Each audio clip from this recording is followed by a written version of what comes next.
dolientes hoy lloran arpegios que son para ti.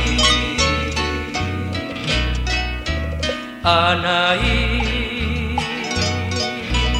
¿recuerdan acaso tu inmensa bravura, reina guaraní? Anaí, indiecita fea, de la voz tan dulce como el aguaí. Anaí, Anaí, tu raza no ha muerto, perduran sus huellas en la flor rubí.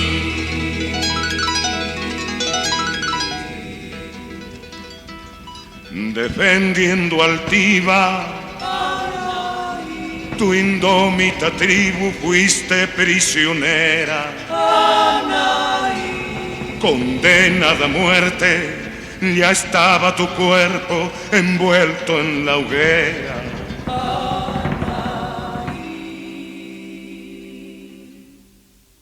Y en tanto las llamas te estaban quemando, y en roja corona se fue transformando. La noche piadosa cubrió tu dolor,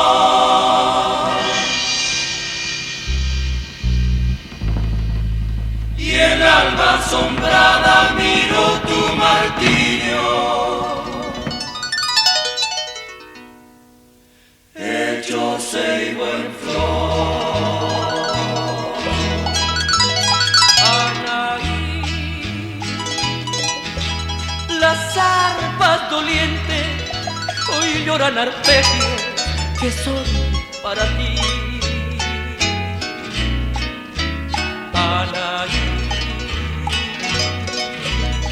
¿recuerdan acaso tu inmensa bravura, reina guaraní? Anaí,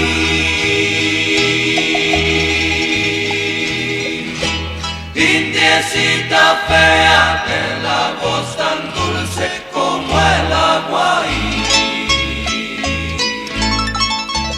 Anaí,